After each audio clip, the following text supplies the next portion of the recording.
From every corner of the earth sits glorious architecture. Magnificent structures that allegedly have no connection, yet very similar designs. This style of architecture, riddled with elegance and purpose, can be found in your neighborhood or in the middle of nowhere.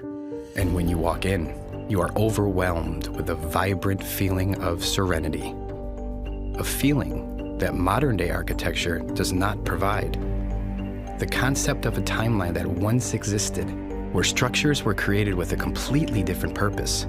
Yet, when we take a look back at who they told us built these structures, considering the timeline and the lack of technology, the story begins to crumble. And that story was taught to us all during a time when we were too young to question it. But when you shine an unbiased light upon the history books, you'll quickly uncover the lies of his story. But even before Rockefeller and his goons started the Board of Education, they already had our ancestors, and anyone who questioned their narrative would soon find themselves an unwilling resident of the original indoctrination camps. And where did they come from? Where did we all come from? If knowledge is truly power, then maintaining such power must rely on the absence of knowledge. Are you aware that every major city in America experienced a great fire? Candle fires that turn stone to dust, leaving behind a crime scene that resembles a war zone. Let's take a giant step back. Perform our own investigations. Question the history that was written by these victors. With a growing nationwide lack of trust for our leaders, it's time to discover the extent of the deceit and where the lie truly began. What's being kept from us is huge. And you're talking earlier about the architecture. I really like to encourage people to do their research in their own communities, because you really do not have to go far to start chipping away at what they've told us and ask yourself the question, is this even possible? Is it possible that X building was built in the 1890s? And they're giving us timelines of like a year. It was built in a year. They want us to believe we didn't have the technology, that we were low tech, and yet we're building all of these amazing structures. This disparity between what the narrative says and what's actually there. You have places, cities in America that look as though they were constructed in medieval Europe, when nothing was here and people showed up and just got started building, from what we're told. One would assume that they would build with the means that were available to them. Wood, nails if they were lucky. What we get is this narrative that people were showing up and really making do with what they had. What we learn about in school is there was nothing here. This land was free for the taking. The only inhabitants were wild Indians, and we built everything here. Everything you see in this country, in North America, because we're talking about Canada too, was built by us. After we got here, nothing here. They had to change the narrative. They had to destroy the evidence. They had to come up with an explanation for who built this, why they built it, when they built it. And they had to do that for a lot of buildings. We are told that during the 1800s, the consensus of North America was low, extremely low, too low to justify the infrastructure within the timelines they've provided, too low to have the experience or knowledge on crafting these glorious buildings. They're the most exquisite buildings I've ever seen, and there was only a population of a few thousand people at that time. And then I'm looking and there's mud roads and wooden sidewalks. And then I'm looking at this building that is just, it could be out of Paris or Prague. It's not computing. And so I'm realizing there again, there's a whole bunch of stories that have to be dug into, rethought, reconsidered, and in some cases completely discarded. We no longer build like that. How does that happen in a realistic timeline? Wouldn't you be progressing year after year to have incredible buildings? Today, we would be building massive pyramids, massive courthouses that last forever. Instead, We have the complete opposite. And they're very cheap. The tools have upgraded supposedly, yet our construction has gotten worse. It's completely backwards. There's evidence of a worldwide culture that existed in the not too distant past, and the evidence is everywhere. It's an interesting thing because, like, I've spent a lot of my life looking into ancient history and traveling around the world searching into the past, and it isn't until recently that I realised that it's actually, I don't have to travel to Egypt or anywhere. It's all right there in Sydney and in London and in San Francisco, and it's all around the world. And once you see it, you can't unsee it. All you got to do is look at the civilization you're living in with the right type of eyes, and you're sort of looking around your city and you're going, well, hang on, what's this building doing here? And why is there a building just like that in the Philippines? Why is there one in Japan? Apparently Japan's borders were closed, weren't they? Why are we finding what we're told is Greco-Roman style architecture in every country on earth? Was it really Greco-Roman style, or is it evidence of a culture that existed, a worldwide culture that existed right around the world in the not too distant past? If I took a picture of this building behind me and asked any of these people, where do they think this building is in the world?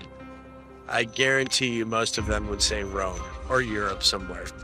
But no, it's right here in San Francisco. We have buildings like this all over the country, and they want us to believe that they were built in the early 1900s or the late 1800s with horse and buggy. And there's just no way that's true. These buildings were built by the prior civilization, master builders, the old world order. This is the architecture I'm talking about. You'll find this anywhere in New Zealand, Australia, Hong Kong, North America, South America, all over Europe. It doesn't matter where you are, this architecture is replicated. The weird thing is, they akin it to being all built around the 1870s to 1900 mark. So all of the world just shit out of nowhere at the same time. There was nothing before it. Does it make any sense? I don't think antiquity is a long time ago. I think this civilization went just before us. You know, the Edwardians are supposed to be around the time of the First World War. So within grandparents' living memory, yet we know nothing about them. It's the control mechanism that covers it up with the education system. They got the news, they got the narrative, they got, you know, the mainstream to tell you how things are, but the reality is completely different. History goes to the victors, okay? Somebody invaded this place and took over a beautiful, through jealousy, using trade routes, using the sea, and they took over this place. They covered all of this fine architecture with their iconography. So there's literally been a cover-up of history more than one way. If you look at Capitol buildings all over the earth, they look the same. They do. They've got columns, they've got domes. It was not random. And every story we're told in our historical narrative about how a place got started was some guy was the first settler there, bought some land, subdivided it, sold it, and pretty soon you have a city. But the whole narrative is based, especially in North America, that there wasn't anything there, and we built it all. You could look at it, the whole building was a work of art. So there was obviously some pride that went behind that. It wasn't just about making money and throwing shit up as fast as you could. It was about building with a purpose, and that there was symbolism behind these things. They built them to last. They built them with a certain level of artistry and attention to detail and customization. You see, now you'll go through a neighborhood and every home looks the same. This neighborhood, perfect example. But everything had its own identity, and it was steeped in customization and ornate attention to detail. We don't get that now. You don't get that now. Even when you look at the beauty of the buildings from that Tartarian era, if people were actually paying for labour, and you had to get carpenters in there, you'd never build buildings like that if you're working by an hourly rate. You'd just be getting it functional. People used to build that stuff because they love to build, because beauty is actually a function. Beauty is actually a function of a creation. When you're living in a world of beauty, your soul expands, and it's expansive. You can create. You can become all that you can be. And if you can become all that you can be, you sure as hell don't need rulers. So that's why they don't want you to know about any of this sort of stuff. Oh no, we're at the pinnacle of our civilization now. This is the best it gets. The best we've ever done. Look at the quality of these walls. Hey, fuck that Gothic shit. Look at this. You know? I mean, yeah. When I was like 8 years old, I started researching the pyramids and stuff because no one knew how they were built, you know? So I started looking into ancient history. And as I said, I'd spent most of my life traveling around the world looking at all these ancient sites, and then suddenly you see this civilization that's right there under your nose. It's been there the whole time in all of our Western cities. They covered everything up. It wasn't just inserting the Dark Ages, they changed everything. So when we start even trying to piece it together through the history that they've given us, how do we know any of these places are even the names that we're told they are? How do we know any of these things? How do we know any of the history is true? Because it's not they just put it all together and just shuffle the deck and throw it out to a bunch of countries and name them whatever they want. So it's become extraordinarily difficult to try to trace it through any mainstream history records. All we've got to really go on is the architecture itself. It wasn't thousands of years ago, it was just hundreds of years ago. Even if you go down to South America and look at some of the temples down there, the edges on them, the beveling on them, this is only a few hundred years old. This is not old ancient structures. These are new walls. I've gone there and looked at them myself. You know, nothing is what they tell us. You know, everything is a lie. It's just how big the lie is. You know, and the bigger the lie is, the easier it is for people to believe it. There's a lot of architecture in the world today on every continent of buildings that are much, much larger than you would think people of our height would build. And so I gave the example of the Supreme Court building in Washington, D.C. as being one of those buildings. The Basilica, the National Shrine at Catholic University in Washington is another example. A huge, huge building. Look at the Texas state capitol. It's incredible. You've got these pillars around the whole area. It's kind of the same thing as the Vatican. I do wonder about Iolani Palace. How old is it? And one thing to look at is it took them 2 years, from 1880 to 1882. How did they build that beautiful, beautiful building? Was that building here longer?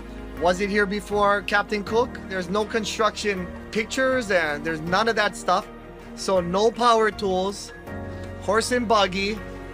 How is that even possible? When you have St. John's Cathedral in New York City, that's not a style of cathedral. That's the real McCoy.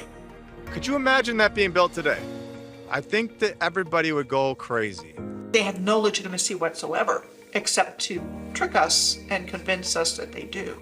And that's how they've managed to get away with this. So they could insert themselves in and set themselves up as overlords. Stone building is not just something you can pick up and teach a convict in a matter of weeks, like we're told about Americas and Australia. Truly, that's how we're told these countries were built. Just extremely sophisticated and technical engineering involved. And you know, there's so many questions that come to mind. How'd they do it? If they were our size, how could they even accomplish this with the technology we were told we had at the time?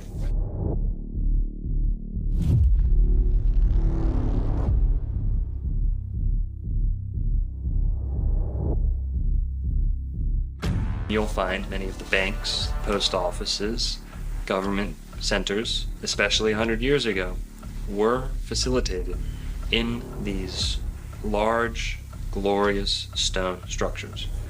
So, number one, the rulers wanted the stronger, more durable, more imposing structures for themselves. That sends a message to the people you're ruling over. We're going to play a little game here with two alternatives, right? And you or I, whoever the person deciding between these two is, I'd like for you to pretend you're a world leader. You're not a good one. You're evil and you'd like to rule the people underneath your thumb. Or you're looking to maintain control over people. Bear with me and envision these two alternatives. In the first, we have the opinion, the theory, the teachings, the paradigm that man is nothing but a carnivorous monkey in outer space, floating on a rock for no reason, in the middle of nowhere by accident. And this all got kicked off 43 bajillion years ago on a Tuesday at 6 o'clock p.m. And they can determine this with their color star charts and then, moon dust and things like that, and going on to a long, vast existence of nothing, just surviving by instinct, on par with an animal. Justification for any morals, ethics, no real pursuit of true happiness, no pursuit of harmony and understanding here on the earth. And this is all what we're living today. There's no spiritual accountability. There's no understanding of beauty. While on the other alternative, on this side, we have a purposeful creation, a purposeful design to not only the human being, but the entire earth, the laws of nature. No theories, only laws ingrained into existence, woven into the fabric of reality by the designer, the creator, not in a linear sense, not, back then, this many years ago or that. It doesn't work that way. This is the fabric of what we live in. There is a value placed on beauty. Why? Because God has a beautiful creation. In order to return the favor, mankind has an impulse to create beautiful things. In recent times, this has been robbed from us, but nonetheless, it's in the soul of every human being to not only value beauty, to seek it out, to place a high emphasis on it. This is how the ancients maintained their ways of life. Geometric, proportional laws of beauty.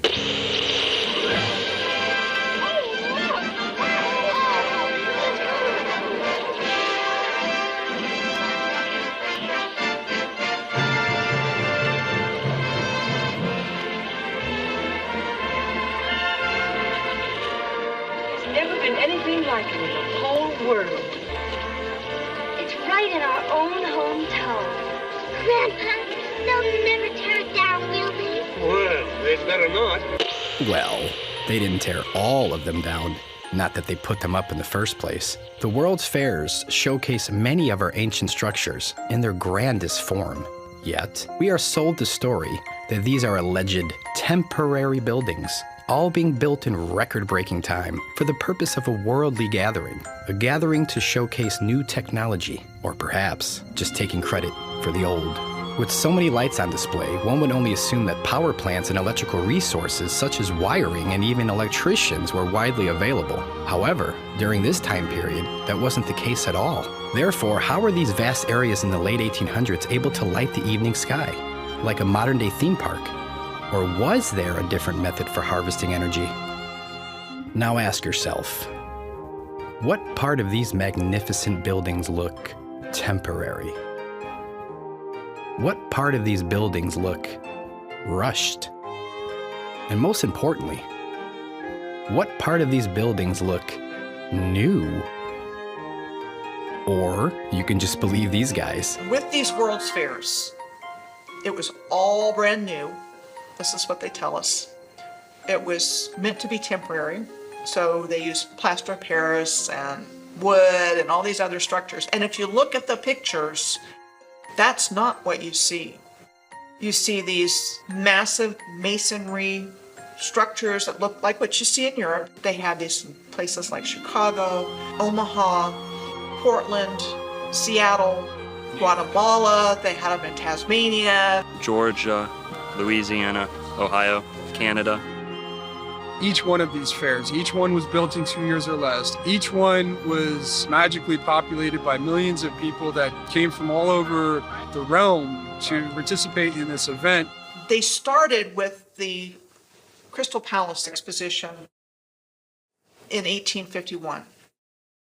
So what they tell us in 9 months, from the moment they conceived of it to when it was built, it was 9 months of getting it all together in this gigantic plate glass structure with fountains and trains and all the bells and whistles. Now, supposedly, they moved that entire structure to a different location in London in 1854, and that in the 1930s, that burned down. So, show pictures of this Crystal Palace structure, which is massive, and all the things that are there. We have to move that, no problem. Oops, it burned down, which is typically what happened to a lot of these World's Fair structures. If you can erase it from history, people don't see it as a potential future. And I think that in itself is, for me, the moral of hiding history, about hiding the old world. It just doesn't make logical sense to me to build something so grand and then just destroy it. Really, those was an excuse to take existing infrastructure, build some little bullshit around it, and then when you're finished with your so-called fair, it gives you an excuse to tear everything down and nobody questions you. They might have built a couple of these buildings, and you can actually tell the buildings that they built because they look like dog shit. Now, we have buildings that can hold 10,000 people, huge, giant buildings that look like they were made for a larger race of people. Where they say they built it in 2 years, 600 acres, which is, I think, something like 27 million square feet. It's absolutely insane, the amount of architecture they say they built in 2 years. As an architect and somebody who's been building my entire life, designing houses and buildings for 20 years or so, the time frames that they allow for just the planning, the idea that that could just be planned out in 2 years begs credulity. They had these ornate buildings with all kind of moving sidewalks and crazy technology. They had ill things with so many lights, electricity, when electricity was supposed to be a new thing and all of that. They had shit that was like something out of a dream, bro. Well, this is the expositions. They were fully electrified. You know, some of these examples, so they're electrified before electric was a thing. You know, the first electrified city was supposed to be Buffalo. First electrified building was supposed to be J.P. Morgan's in New York, all attributed to Edison. But these things, you know, some of them 1890s, fully electric, and it would have been free energy.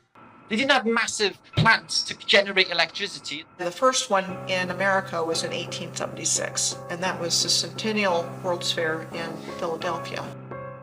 The one in 1901 in Buffalo was a major one. The 1904 in St. Louis was the Louisiana Purchase, and then the Lewis and Clark was in Portland the following year. If you define the word exposition, it's telling a story. It's setting the stage, the narration. So these World's Fairs were used as, this is the narrative that we want people to believe and go home with. The World Fairs served to get people with the new program. They said, trains, incubator babies, this is the new norm. Fast forwarding people into the modern industrial age. Everyone's wearing the same beaver hats. Everyone's wearing the same three-piece suit. You know, it seemed like individuality had ceased to exist. The World's Fairs served the purpose of indoctrinating. The World Columbian Exposition was one of the most superb. In Chicago, Illinois, formerly known as Chilaga, had some of the most beautiful stone masonry in the world. The area was nicknamed the White City, as each building was strategically painted bright white in an attempt to hide the inevitable aging of the structural entity. The mainstream narrative would lead you to believe that these megastructures were designed by the most educated and experienced architects. Right? The architect, he didn't have any formal training. What on earth would give you that idea? Isn't that what the website said, right? Your website. Your website said that the architect of this building has no formal training. That's... Here. I find that implausible. This is your website. We all do. That's why. I'm not sure if there were even any schools of architecture back then. How did they know how to do this then? That's what we're asking. This is not built for dinosaurs, the Field Museum. It was built for something else. It's not to show off the fake dinosaur bones. It was for something else. When you walk inside, you can see the doors are much bigger than the size we are. It's nothing like what we build today. The Museum of Science and Industry, which was the arts building, the fine arts building. And they make the argument that that was a temporary building like all the others, and the public liked it so much that they rallied to save it. So what they did is they went and rebuilt it out of granite and marble and copper and all the permanent materials that we see now. I think these are children's stories that they give us. I don't understand at all how serious-minded people can accept the story that says this building was built exactly as we see it now, but with temporary materials. And then because we liked it, it got rebuilt out of granite and marble and copper and glass. To me, that defies explanation and is much more of a fanciful tale than the idea that the building was already there and was repurposed for a fair. This one connects to the Shed Aquarium, I guarantee it, and it connects to a lot more buildings around this area. And it's not just here, it's in every single city in the world. You know, we on top of water. We're on water. We on water. So we on top of water. You go in the basement, you will hit the water, hit the wall, and then sometimes when it rains, because the sewer be flooded sometimes, the water come in the basement, flood the whole basement. Oh my God. Thoughts on that? That's exactly what we're talking about. Before we leave it, press him on that. What do you got on that? Okay, so there's massive tunnel systems throughout all of these buildings everywhere in the world. Yeah. So you're telling us right now that there's tunnels. Basically, there's a basement here. This building is much bigger than we can see on the ground surface. It's a basement. It's a basement here. When the war you hit, when you go in the basement, we do rounds. What we call our rounds called the ground level, and then we got upper level. Okay. So we go downstairs to certain hallways. You will hear water hitting the walls. Wow. You have seen the tunnel systems underneath these buildings? According to the information gathered from my grandfather, who got here in Chicago in 1969. Well, before that. As far as for what we have here from the museum we're in now, from the Field Museum to the Shed Aquarium to Soldier Field, there are the pathways underneath that are all connected. It's like if you go to McCormick Place, if you go, they got the little tunnels over there too, because they be flooding over there too. Really? Yeah. So it's connected, you think? Yeah. So this whole campus, the whole campus is connected. And we guess tunnels, I was told there's tunnels, you know what I'm saying? It's like the tunnels along the lake that you can go down in. And then it leads you into like a little path, but you know I heard that from somebody that he was working for 43 years. Really? Been here for 43 years. He been here for 43 years. He retired, I want to say like last week sometime. Have you ever been in them?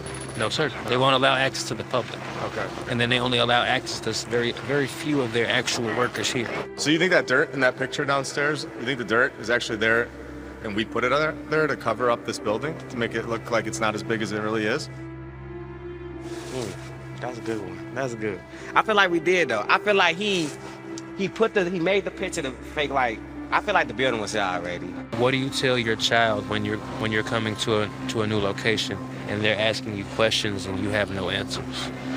You will start to create so that way you have a way to answer those questions, or your child will grow up with no answers and forever seeking. So now we're here to give answers. There you go.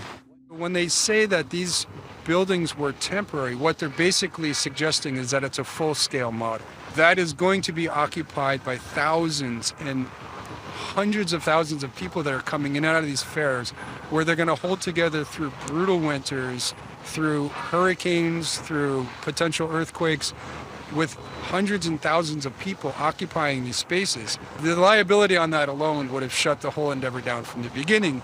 It wouldn't have been permitted. It's not the kind of thing that's permissible when you're talking about the building trades, when you're talking about a public facility where you're going to be bringing so many people. Now, this takes a huge infrastructure, and it takes a huge amount of people to do something like this. When you see these ridiculous construction photos where it's like popsicle sticks, clear manipulation. All right, so right here you can see they just put the scaffolding up, just like they've done in the past in the original pictures of the construction. Yeah, and they're doing it right now. How hard would it be to just make it black and white and then make it look like they're doing some construction right now? NASA's not the only company to fake a photo, guys. With a lot of these old, glorious buildings, regardless of where they are, you'll find supposed, alleged construction photos. Now, many of these will show simply scaffolding around an already constructed building.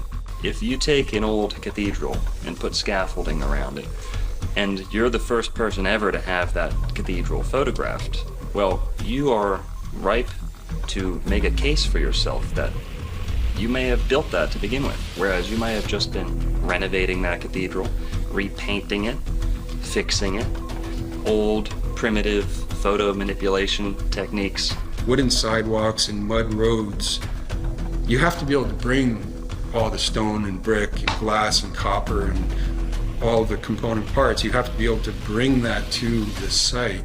And so just the roads alone, like you can scratch and sniff any aspect of this and the story starts to crumble. But if you're printing these in books or you're presenting them like on maybe a TV documentary, let's say, and it's just an image that's going to come and go, and 99.9% of people looking at them are not even going to scratch their head. They're going to just say, well, there it is. There's the construction photo, and I don't need anything else, because why would I question that? That's absurd. Also, you'll find good old-fashioned cut and pasted, someone with an X-Acto knife out in a early primitive dark room slapping together photos that actually don't belong together to begin with. This technology of its day was a sure way to make multiple images and combine them into one.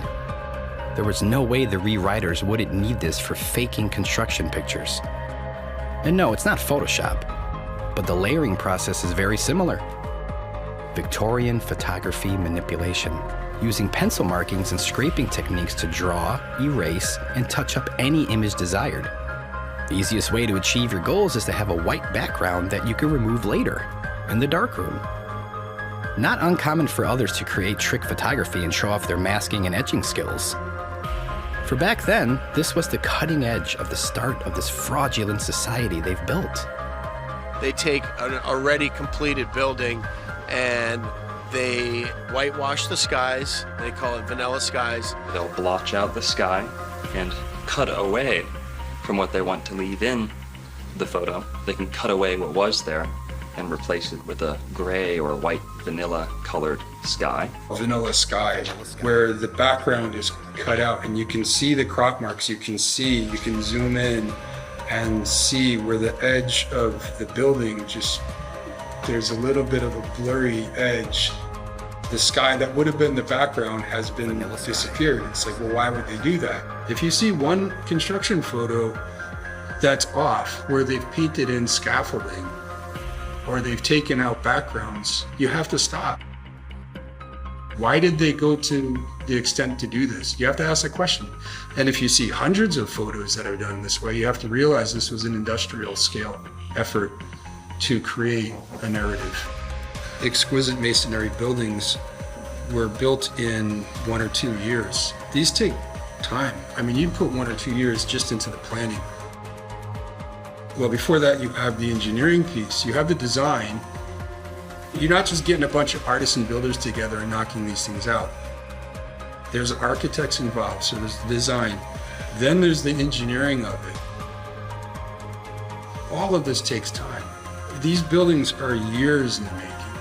And especially when you're crafting every single corner of it, like what we're seeing every doorknob, every cornice over a window is celebrated. And this is why the architecture is so beautiful. It's an architecture of celebration. You have to ask yourself this: why is there such a lack of construction photos from the inside of the buildings? The outside's incredible, but the inside is built like a palace. There's such a lack of photos from the inside of these buildings, and they're incredible. When you had the Kleksinski building in Chicago that took 14 years, and then you come back and you look at the one before that, the Federal building, built in 7 years. How is that possible? They're not gonna be able to bring these things all the way up to the top, get these people that have no training, and actually create this amazing thing that lasts forever. In a timeline where they tell you they were riding around on horses and wagons, where this should not be accepted. It's just not going to happen in the amount of time that they're telling us. We know people cook the books in other areas. We know people have manipulated photos for the sake of deceiving people, just like NASA does. This isn't a new thing. It's an old thing, but it's still being done today. You find photo manipulation. Now, CGI, the techniques have developed substantially. But back then, they thought they were at the cutting edge. They didn't think that they would be caught onto. Or maybe they didn't care. Like, by the time they figure this shit out, who cares? We'll be long gone, and who cares? They have their stories. Everything has something to explain it. within the last 100 to 200 years. I even called the Illinois State Archives building, and they didn't have information on their own courthouse that's located within 1 mile of itself.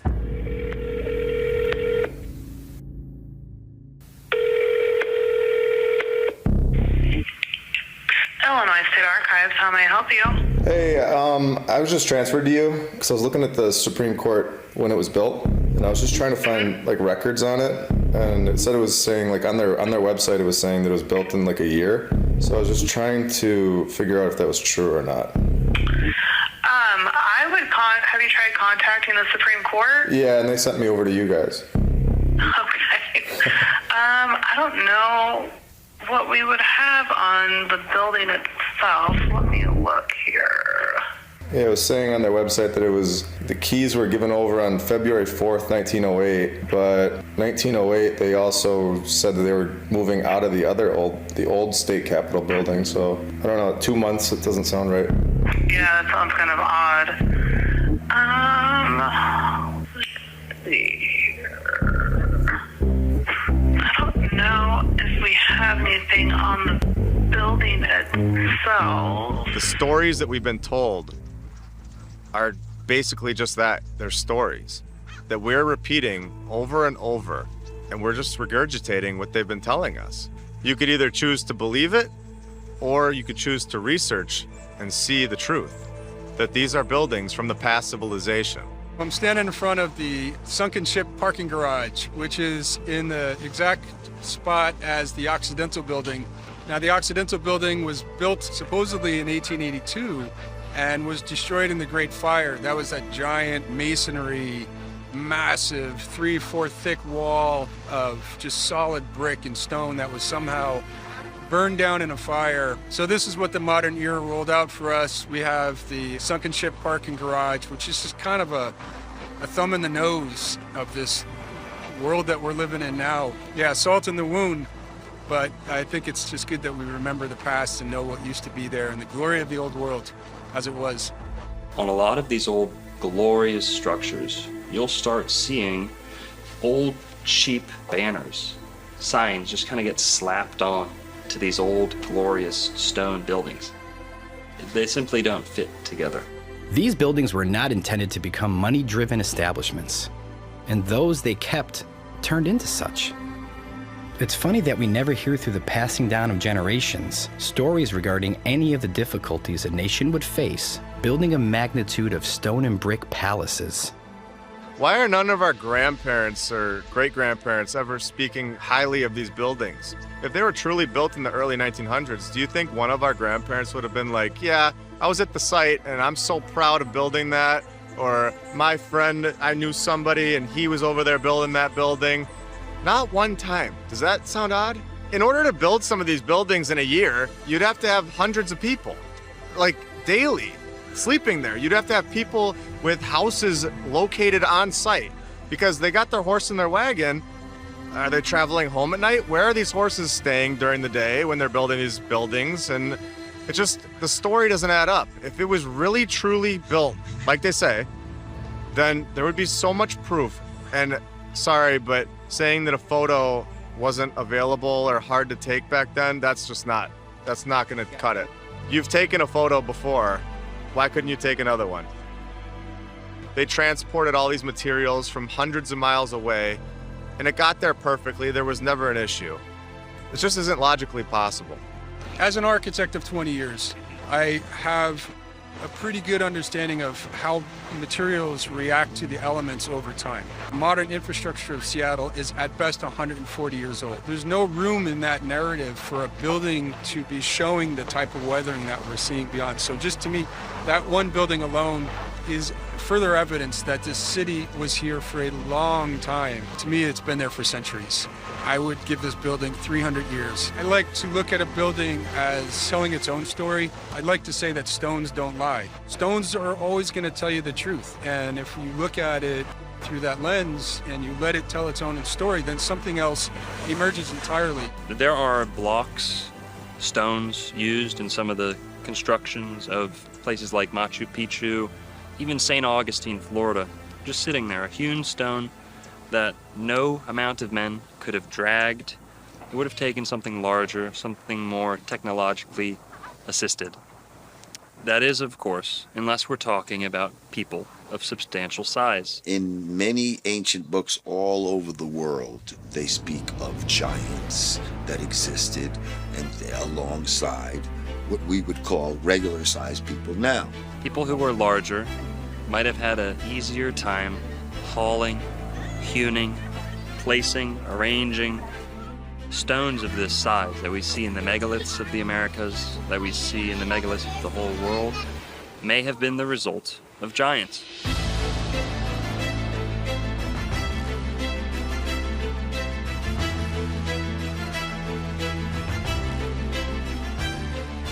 Again, using critical thinking, it just doesn't make any sense as to why build at such a large scale for people our size. That's the weirdest part, is when you have doorways in random buildings that are too big. They're 20 feet high.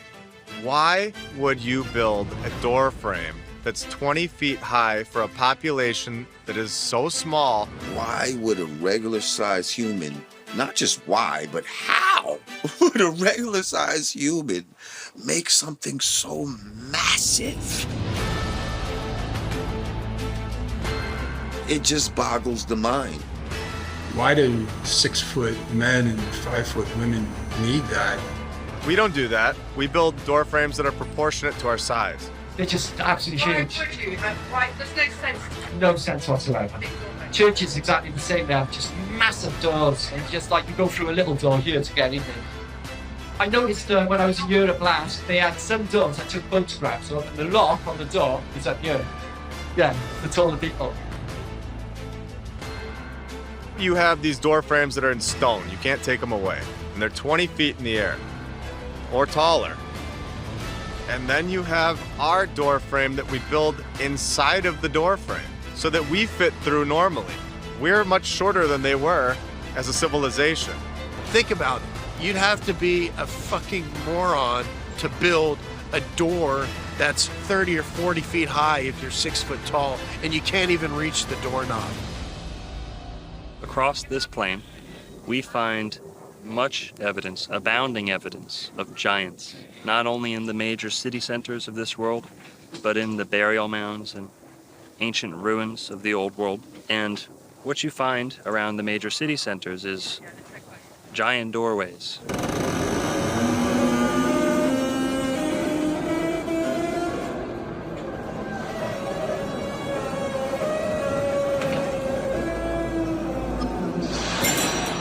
We had giant books. We had giant helmets. We had giant knives, giant samurai swords, giant rifles. We had giant shoes. We had giant crowns.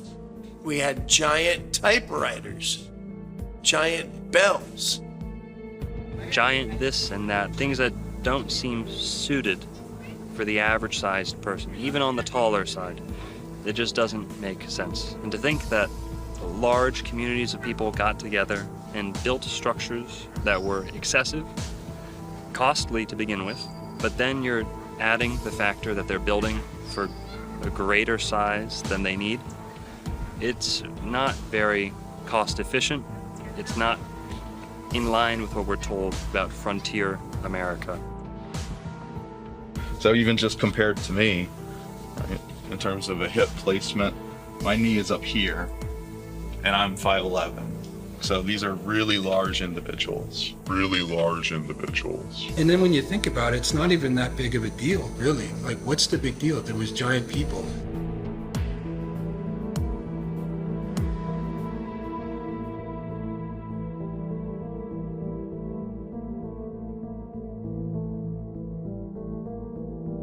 I mean, I've seen some of the unearthings of skeletons of giants and all this type of shit. Like, and what's so funny is, you know, people will dismiss giants even though there's a myriad of evidence to, it, at the very least, suggest that they existed, right? but there's nothing that would even suggest that dinosaurs fucking existed. And y'all motherfuckers believe in them, okay? If you were to find giant bones like that. Oh, give me that. That's yeah. That's the femur of a velociraptor. Get the fuck out of here. This is bullshit. The Smithsonian Institute has the bones. They've found this at Cahokia. And there are articles saying that they took these bones from St. Louis area and put them in the Smithsonian Institute. They're not telling us that they have them, when really we know they're either in the basement or they destroyed them or threw them away. There's so many news articles from the 1800s and the early 1900s of them destroying or disposing of these bones into the ocean. They had to cover it up. There's no room for giants in their new world, and they have to lie to us about it. They had to write the storybooks telling us that we came from monkeys. I think everything was bigger. I think everything was much bigger. I think there was more oxygen in the air.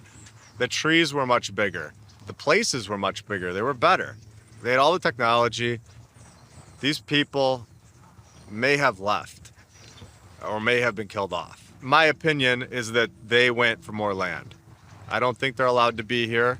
I think this is all an operation to repopulate this place and to be controlled by the leaders, so-called leaders. If you go back to the biblical scriptures, when the Nephilim came about from the fallen angels breeding with the daughters of men, they bore giants. It's in black and white, it tells you. Yeah. There's plenty of evidence physically. We had a race of giants. We are not that race. We are a different race. Yeah. We are a different set of people. I think we were cohabiting. I think they were at the same time. Most of them play basketball. Yeah, man. Well, that's it. They're in the Harlem Globetrotters undercover, aren't they? Talk of the Nephilim going into, having sex with regular people and creating some sort of mutants and all of this type of shit. Training Shaq's grandpa. Yeah. You're right. Big ass tall. Yao Ming's grandpa. We see a lot of tall people in the NBA and all of that. Is this a remnant in the DNA? It's a fact that there were giants. It's not a conspiracy theory. I mean, we have proof of this. What makes more sense? You have a civilization that's short and tiny and riding around on donkeys, or you've got a tall, very strong population that's smart and capable and have experience that are building these cathedrals and basilicas. The places that are built are massive. It's proportionate to their size. You find skeleton after skeleton exhumed from the mounds of America, from the mounds of Florida, South America. Go over to Mesopotamia and you'll find the same thing. Giant people buried under the ground. And these were whole races. These were not, one guy who gets gigantism by accident. There's still giant skeletons, giant skulls that are being uncovered randomly, and the push is really to completely discount that and say, nope, not true. But the 19th century is full of the findings of giant bones. Didn't happen a long time ago. This happened recently. Human history is framed as to convince the average Joe that all of the luxuries, the benefits, the technological advances in their life, all of those things are the mere fruits of the industrial age and an industrial way of life, and the banking systems that followed, the methods of travel that became cemented after the industrial age. In the 1800s, all of the world's inventions just shit out of nowhere. Okay, so you got literally everything from the Underground Railway to the railways, the transport system, modern shipping, the modern trades, banking, the whole thing, everything just arrives, around maybe the 1850 mark, when records started, coincidentally, because all of our birth records were never official until 1850. Before then, they were in church parishes and they were highly controlled, as is the information in the church. So nobody can really look that far back into the past to find out their ancestry. We are convinced that to be human today is a result of ingenuity in the industrial age. This is not true.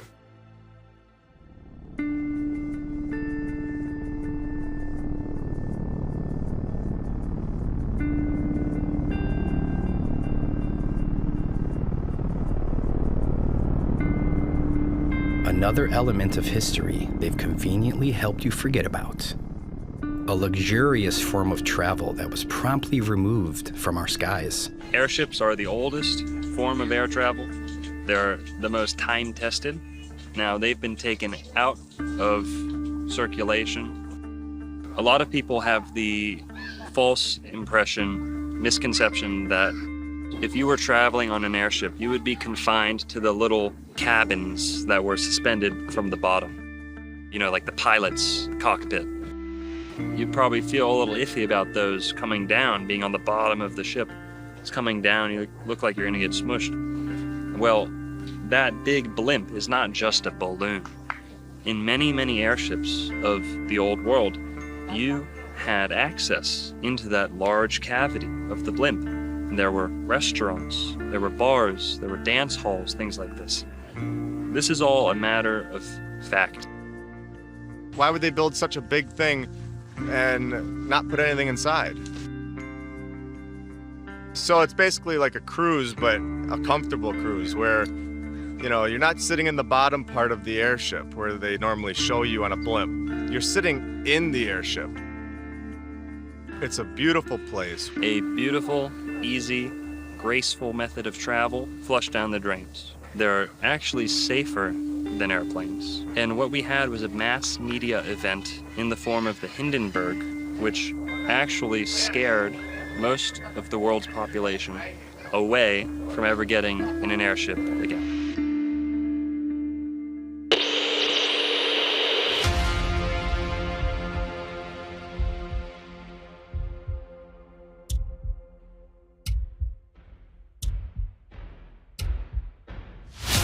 It's starting to rain again. The rain had cracked up a little bit.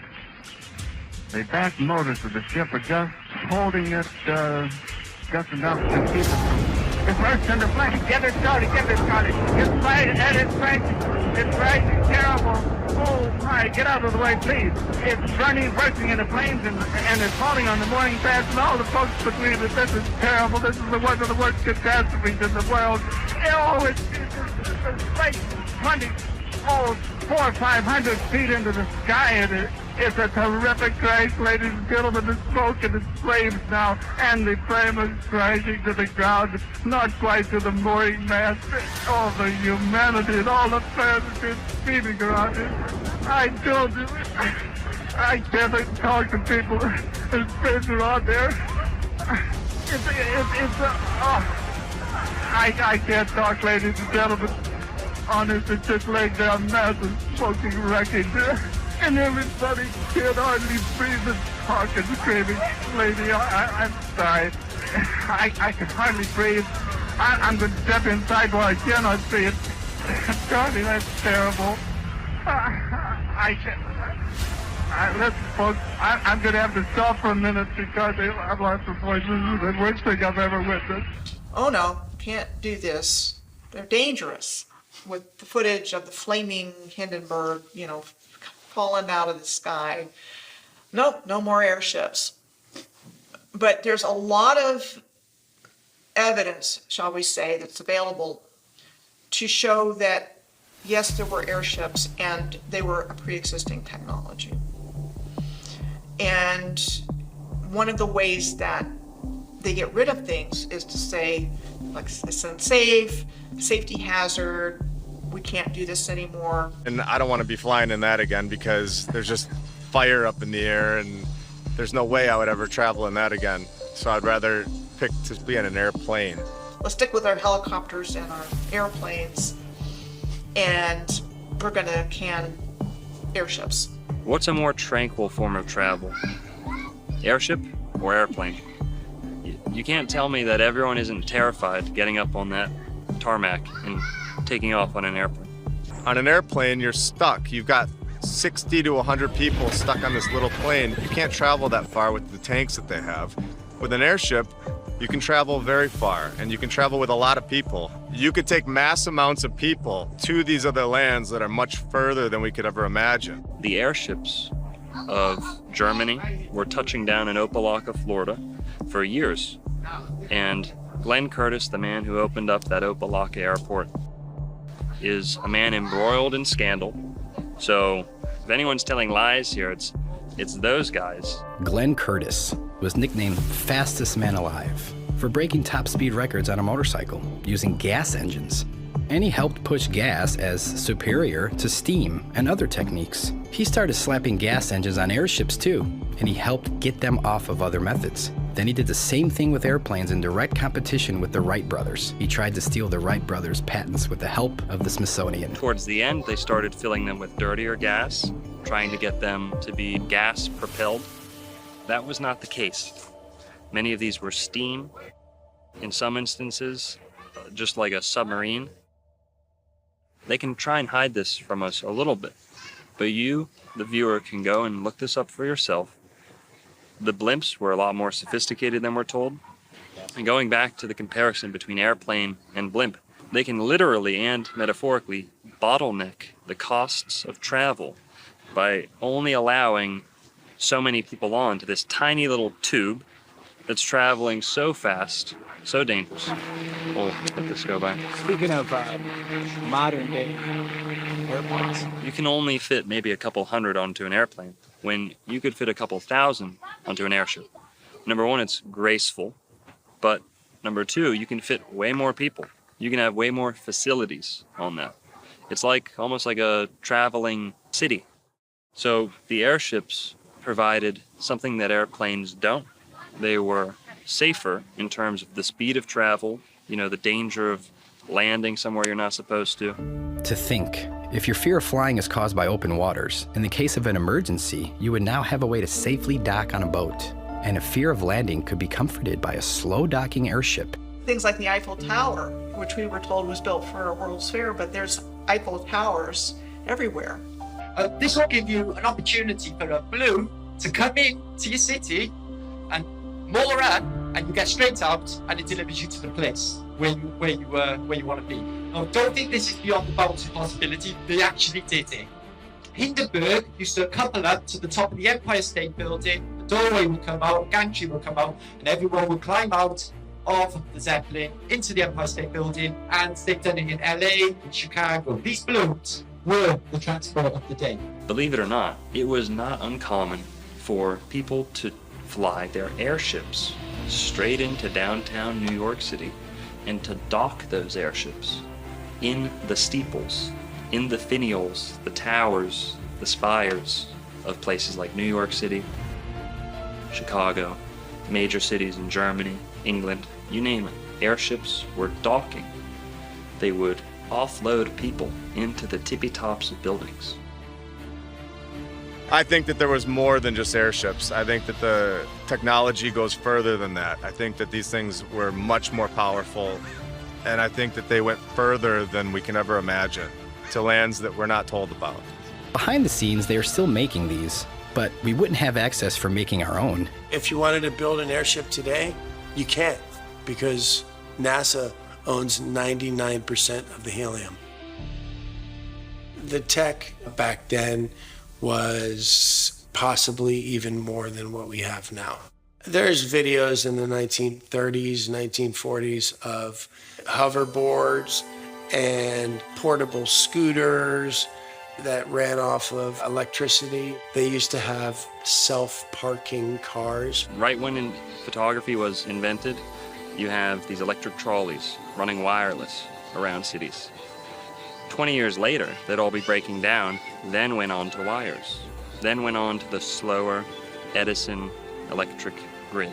And remember that they have much, much more than what they're giving us. They are slowly giving us back the technology that was once here, that they found from the previous civilization. It's funny, right? Because they drop it back in doses, pretend like they're the heroes to reintroduce it. But meanwhile, that very thing that was designed to create freedom and creativity within humanity is now spun to be used for manipulation and control.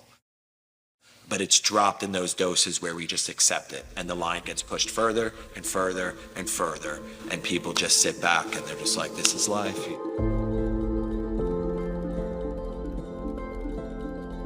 Wireless energy, powered by the ether, existed way before big oil. We all know how dirty the oil companies are, but to think about the things we could have if they never existed. An oil refining process was invented in 1854 by somebody in Pittsburgh. By 1870, John Rockefeller and Henry Flagler established the Standard Oil Company. And so it was like they needed to get a replacement energy source as quickly as possible. And they got it from this mining of resources.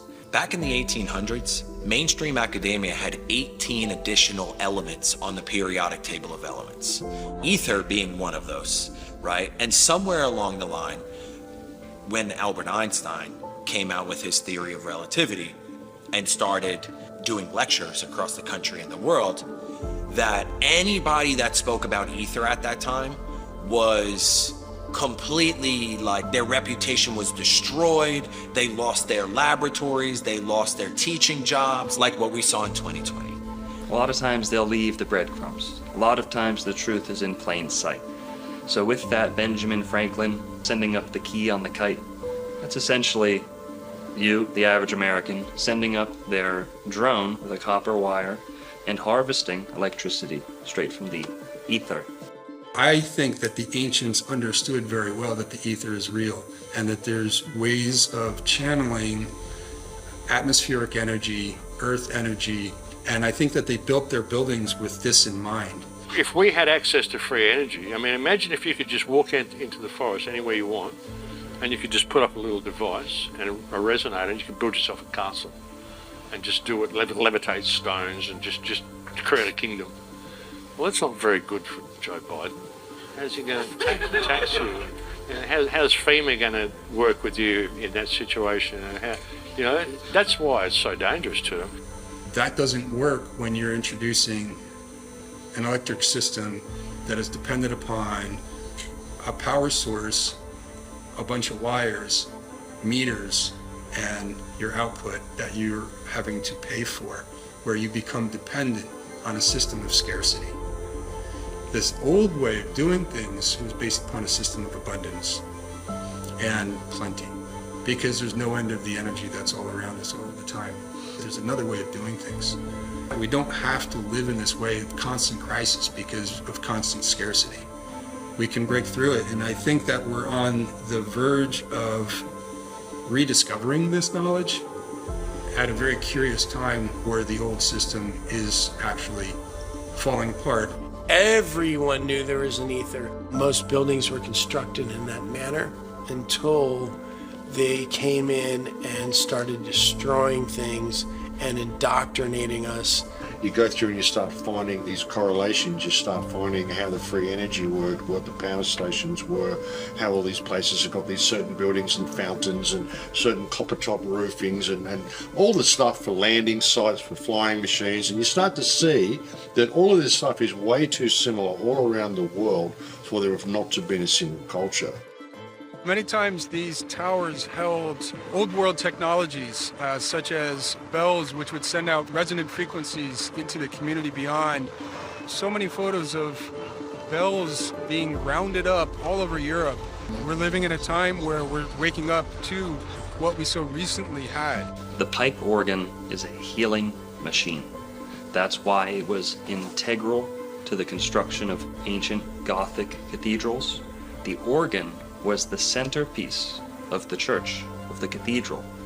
Now, around the building, up, down, around, beneath, you had pipes and essentially speakers blasting this music into the cathedral. They placed these beautiful organs under these stained glass windows, which were treated with lead and specific properties. And these, they work like car speakers. They augment the resonance and the sound out into the ether outside. So everyone outside in the community is invigorated, is on a higher state of consciousness, literally being the best they can. And you can see it in the pictures of these people in the day. Everyone is healthy. Anyone who's been around for a full volume, live, authentic pipe organ performance will tell you your bones rattle, your organs start to respond. your hairs on the back of your neck stand up. Walk into a well-made stone cathedral. Hear the pipe organ. Sit there and saturate in the healing frequencies yourself. Cathedrals are something beyond just a center for worship. They are healing machines. And the pipe organ of the cathedral is just one tiny little finger of this whole realm that we're talking about. You've got starports, which I call a gateway topic because the same structure exists all over the earth, have been given to us as fortifications that were built for these different wars, which made them military targets. And so they have an excuse for why it was built in whatever location. And then they have an excuse for why it was destroyed. So in school, we learn about one fire. We learn about the Chicago Great Fire. In the case of the Great Chicago Fire, there was a lot of fanfare over Mrs. O'Leary's cow kicking over the lantern. The legend is that Mrs. O'Leary's cow in a barn kicked over a lantern and that caused the entire fire. And poor Mrs. O'Leary and her family had their lives ruined because of this. We only learn about Chicago. And I remember going to summer camp and we're sitting around the campfire and it's one dark night when we were all in bed. Bum, bum, bum. Old Miss O'Leary took a lantern to her shed, and when the cow kicked it over, she turned around and said, "There'll be a hot time in the old town tonight. Fire, fire, fire." And we would yell fire louder and louder with each verse, and we do this like 10 times to where it was echoing back to us across the lake. And now when I think about it, it's like how many kids growing up in America were singing this song about this stupid story. What I realize is that it's like an incantation and it's spell casting. Where did this song come from? It's a story that they wanted the population to come to embrace and believe as part of the founding mythos of the country and who we are as a people. Well, lo and behold, as an architect with the keen interest in history, I come to find out only within the last few years that there were fires in every major city. And then I come to find out that it's not just wooden shanty town built out of matchsticks. We're looking at city after city after city with photographic evidence showing masonry buildings of the most exquisite type. Philadelphia, New York, Boston. You come down to Florida, Jacksonville, Miami. Every major city at one point was burned to the ground. Believe it or not, these were stone cities. These were megalithic stone cities, ancient metropolises that were burned down as if they were made from wood. Very quickly. Now we can speculate as to what the source of that destruction was. From above, from below, arson, biblical destruction, you name it. Nonetheless, every major city in America, if not Europe and the entire world, saw a great devastation by a fire. You'll see pictures of people walking on the sidewalk like no big deal. I mean, that's subjective, but I mean, that's what it looks like. The pictures are strange. The sequence of events that are supposed to have taken place are strange. So, there's just a lot of clues, if you will, that these weren't random events like somebody wants us to believe. If you look at photos of even the buildings that still exist of the old world, they always give a backstory for why they took them down, but it's just curious why so many towers are missing now. And so Pioneer Square is one of those examples. And this was built in the immediate aftermath of the fire in 1889. Is curious because it appears on a real estate map from before the fire in a fully and intact form. In order for stone to burn down, it has to reach 2,000 degrees Fahrenheit. House fire reaches the temperature of 1,000 degrees. That's half. It's impossible for any stone building to be burning down. The 1800s and earlier fires may have been fake. They try to explain away multiple buildings with fire stories and multiple courthouses built on the same site in just a year with the same architect, and they're just demolishing these buildings. This is exactly why my fireplace right here is made of brick and stone because it doesn't melt. You got to be an idiot to think that these forest fires are going to be melting brick and stone. Use your head, guys. As they are busy dismantling it in the 3D reality that we experience, it was part of a program to dismantle the old world and shock us into an acceptance of basically the new world order. And that's why I wanted to speak to you today about the new world taking shape around us, about the prospects for a new world order now within our reach. It's the new order, Babylon banging down your door. The war pigs hungry for war. We rally the troops and raise the sword, once and for all. It's the new order, Babylon begging for your souls. They coming and they want control. Yeah, they coming. We burn their system to the floor, once and for all. Listen, it's time to wake the fuck up.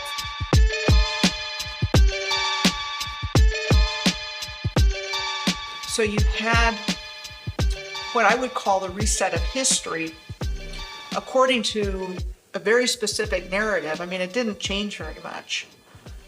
And using the media like they do today to publish it, print it, this is what happened, these are all the details, these are all the people involved, we got it down on record. So again, they're saying, okay, everything was built out of wood, like a Hollywood movie set.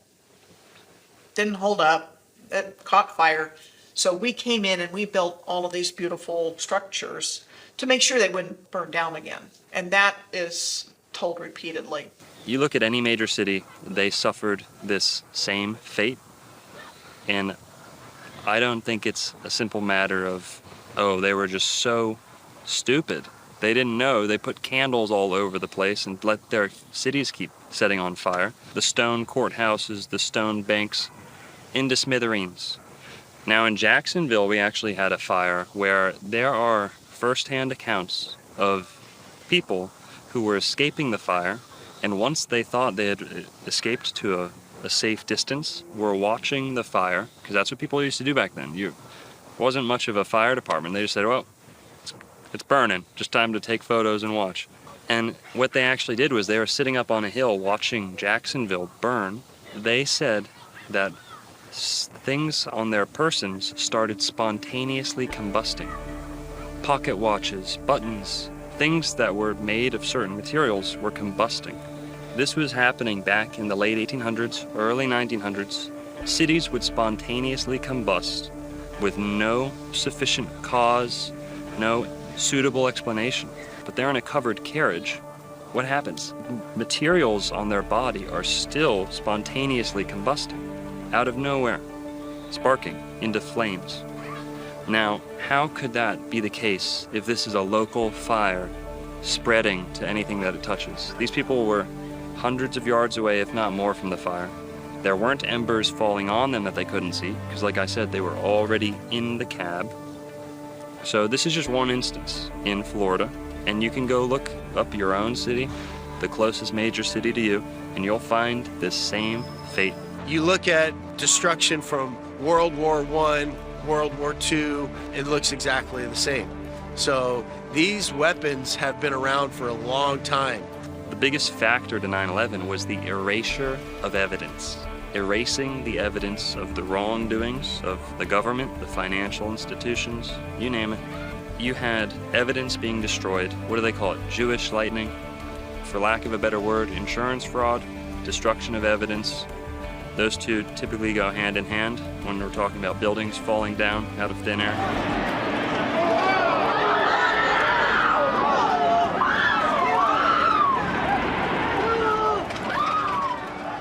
Seattle burned down, the downtown. 2 months later, Ellensburg, which was at that time a major city in central Washington territory, burned down. 2 months after that, Spokane, which was another major city on the eastern flank of the territory, burned down. And when I discovered that, I just went, hold on a second. Like, there's something else entirely going on in the backstory. It's like they want to get rid of these beautiful structures, and some are still in use, but the ones that are inconvenient to the narrative, they just want gone. And there's also probably a component of the energy grid in all of this as well, because they keep what they can use, they keep what benefits them, and at some point they determine, okay, we don't need that anymore, for whatever the reason. Part of the story of the fires is that the fire chief wasn't in town at the time. He was away on some conference. And so the command structure was broken, so the mayor at the time in Seattle was the one that was calling shots. And he was making decisions that they should go in and make what they call fire breaks between buildings, meaning actually bringing dynamite into buildings and blowing them up. And that's acknowledged. And that's acknowledged in Boston, the Boston fire, in city after city, what's called a tactic to contain fires. And then they often say, well, look back in retrospect, maybe it wasn't the best idea. Well, what was causing these fires and what was causing this type of damage in the first place needs to be examined. So when you have a broken command structure and somebody else is calling the shots, that's really curious to me, because that's the same thing that happened in Lahaina. The wildfires that swept through Maui are the deadliest in U.S. history in more than a century. On social media, people are speculating about what could have caused the fires. One trending theory is that the fires started due to an attack from a directed energy weapon. They're weapons like lasers that use energy fired at the speed of light to damage or destroy targets. According to the U.S. Government Accountability Office, many countries, including the U.S., are researching their use. Yep, they flipped the police chief Pelletier, who was from the Vegas shooting. They made 10 emergency declarations all about Uncle Billy's and all about Banyan Drive and all this stuff.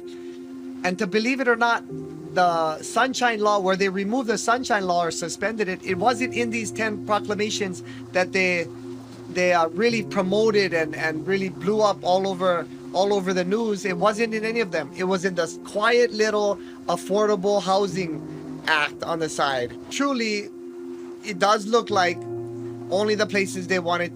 Safeway didn't get hit. The gas stations didn't get hit. They knew what was going to go where.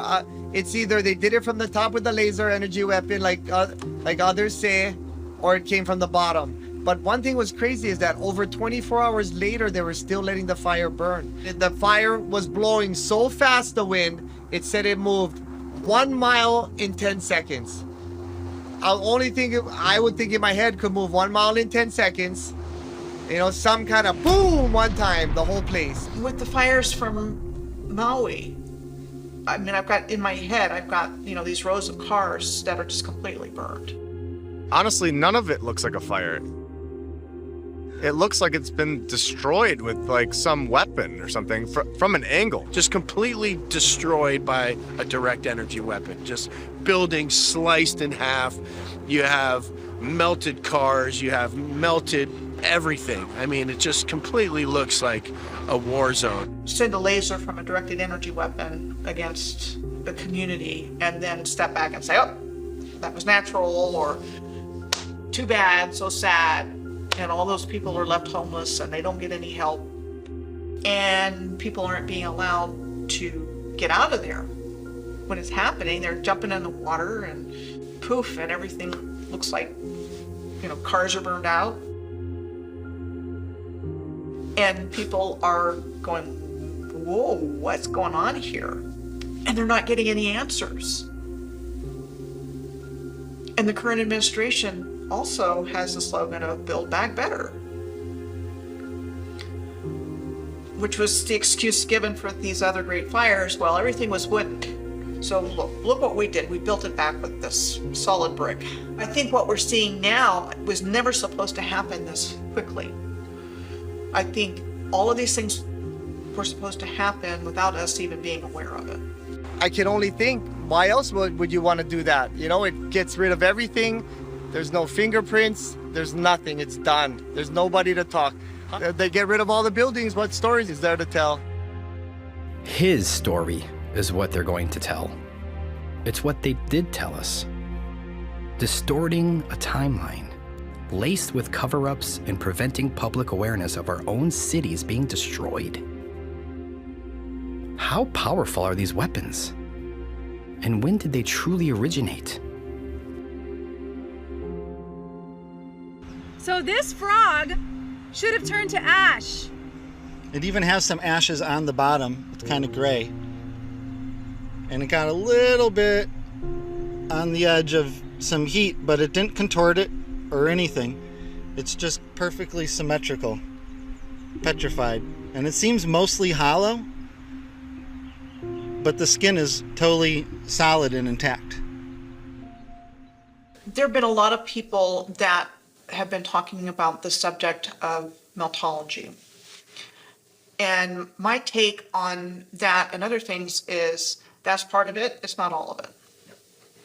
And what I believe is that there was a directed energy attack on the Earth's grid system that blew out the grids. And that caused swamps, deserts. It caused land to just shear off and fall into the ocean. And that would have caused melted buildings as well. A really good example on top of my head is a place called Red Rocks State Park in California. It looks melted. And there's other examples as well. So my belief is that there was just this massive surge of energy. So that surge of energy could have been from multiple sources and just went through the grid system and just blew everything out. When they came here, this was a destroyed and ruined landscape. And they even used the word ruins to describe things, but they pushed things far back in the past, like thousands of years or millions of years. And that was so far back, we don't know anything about that. The Earth was terraformed by a highly advanced civilization. And so things we think of as mountains, like the Rocky Mountains and hills, are actually buildings.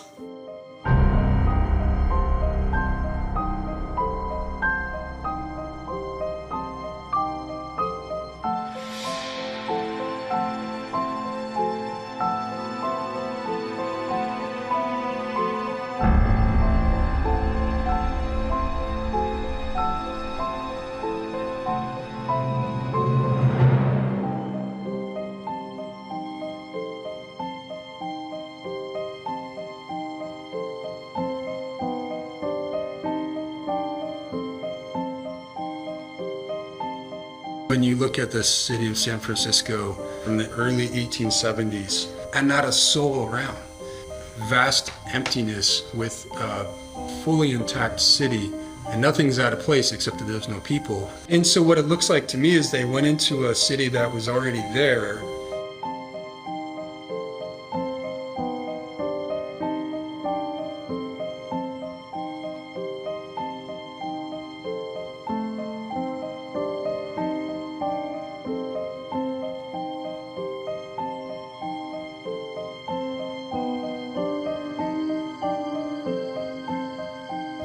Empty. Nobody around. So odd. Wait, wouldn't the Tower of Jewels be visible somewhere on this map? Remember, from the World's Fair in San Francisco? It shouldn't be, because that was 37 years after this photograph was snapped. Oh, yes, of course. It looks like it's already there.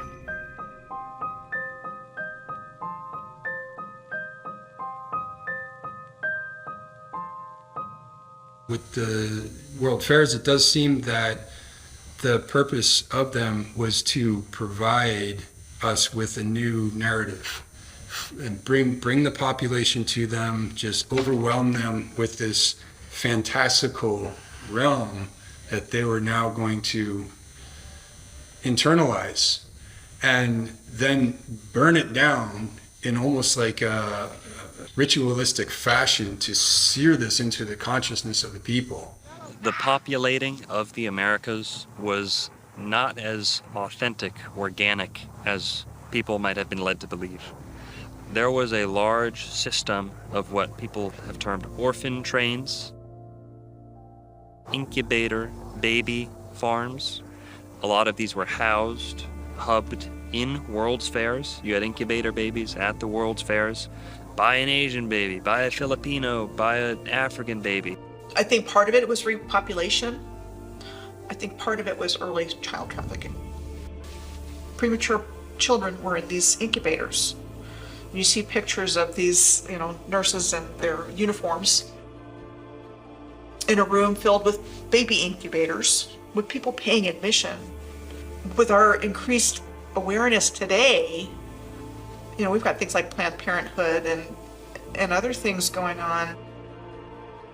There are companies that mail kids.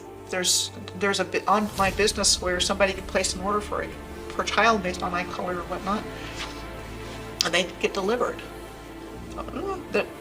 That's not good. And I think it's the same idea that there's this harvesting of humans going on without our knowledge and awareness, and unspeakable things happening to children that got its start very early on because the same families are behind it.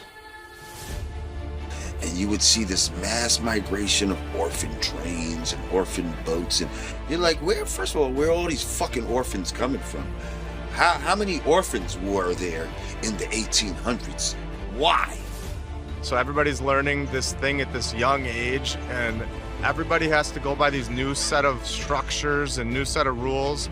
They have to learn this new history that everybody isn't really agreeing with, and then anybody that's not agreeing with, they have to go to the insane asylum. There is the orphan asylums for the children and the insane asylums for the adults. Now all of a sudden, John D. Rockefeller comes out with a board of education, and all of the children are sent to a public schooling system to learn their new history. What better way to trick a society than to take their children at a young age and teach them exactly what you want them to know? If people just realize that if you don't understand the past, you'll repeat it over and over again. And it prevents people from going to progress in the future. And us as a collective species, we have to get to the nitty-gritty of what really happened, what our true potential now is as a collective civilization. Because we can't rely on those people anymore.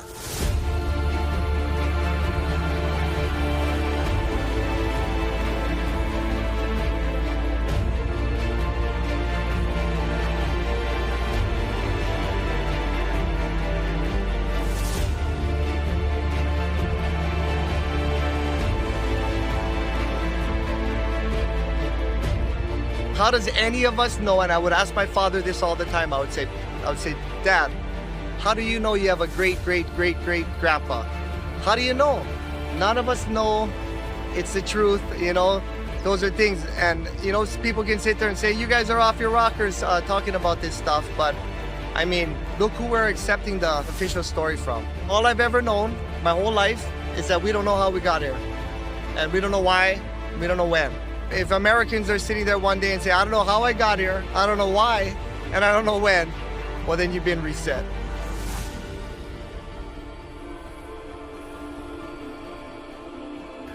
Don't believe what we say. Go out in your own communities and do your own research. There's plenty of buildings that they left for us to examine. Once we can all wake up collectively, then we can come to realize what they have truly done to us.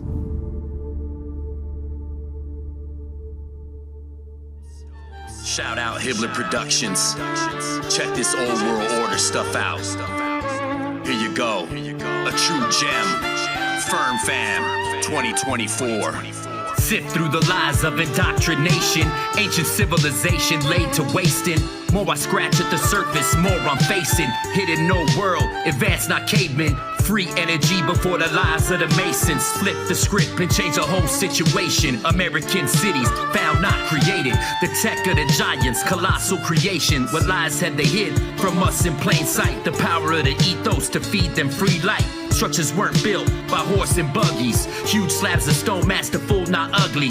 Old photos show marvels that's been there. Miles from quarries, not anywhere near there. Research the old world right now, I declare. We taking back our world from those who feed fear. Yo, it's that old world order. The new world slaughter. Don't drink the water. Raise sons and daughters, teach them the truth. Blessed from the Father, and rip the chains right off us. Yo, it's that old world order, the new world slaughter. Don't drink the water. Raise sons and daughters, teach them the truth. Blessed from the Father, and rip the chains right off us. This is the age of Tartaria, massive mud floods and real history, not the Chronicles of Narnia, where the Tesla get his coil. Sustained energy, not the Rockefeller's oil. Who writes history?